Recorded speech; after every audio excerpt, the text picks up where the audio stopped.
Dada shilingi ngapi? 10.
Nitapambana mpaka mwisho wa maisha yangu.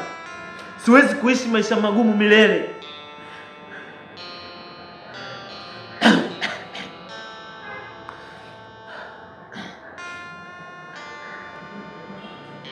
Sawa, haina shida. Kila kitu kitaenda kama ulivyohitaji.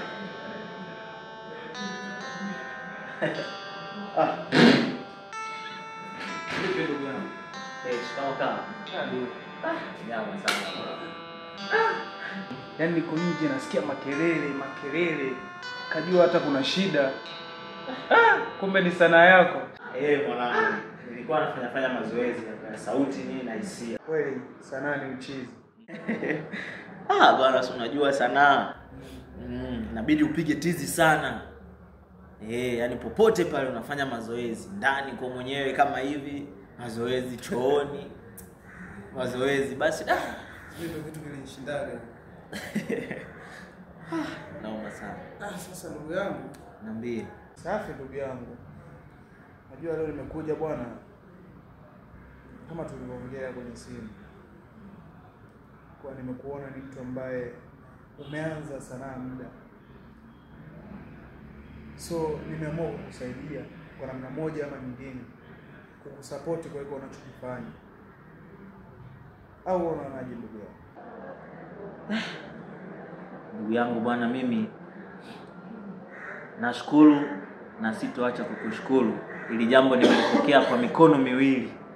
Kwa sababu unajua kuna watu wengi sana wananiona huko nje napambana. Nimeaso huu mwaka wa 13 sasa hivi kwenye sanaa. Mwenyewe unajua tangu niko Charlie. Lakini wewe umekuwa mtu ambaye umeamua kujitokeza na kunisaidia. Aisee, nakushukuru sana ndugu yangu. Usijali, kesho nitakuita sehemu tukae tuongee kwa kina. Tujue ninaanzia wapi na tunamalizia wapi. Usije ukanidanganya kwa sababu nimeona bora nijipambanie mwenyewe kwa kipindi chote, kwa sababu watu wengi sana ni waongo. Ina maana ndugu yako hata mimi niamini. Na kuamini, ila sana ilichonifanya niwe siwaamini watu, unajua hata ma director, ma cameraman, umeona bwana, ma producer wamekuwa hata wakiwalagai wanawake kwa ajili ya kuwapa nafasi. Sasa sisi wanaume tu wape nini? Naomba. Kwa hiyo ndio hivyo ndugu yangu. Unajua leo mimi sitakaa sana hapa. Kwa hiyo simuona hata kifua changu na kuoa siku sawa. So nitakuita sehemu kama tunaongea. Tutajua tunafanyaje. Basi sawa ndugu yangu. Kwa hiyo hata msosi nini maji? Kwenye mambo ya msosi si maji. Shajimalizia kwa mama mtilio. Nakujua ndugu yangu, kujuai. Basi sawa ndugu yangu, nikutoe.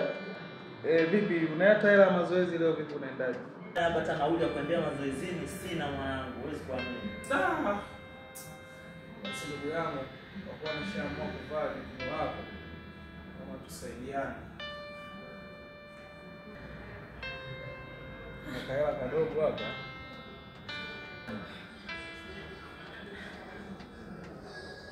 Asante sana ndugu yangu, nashukuru sana.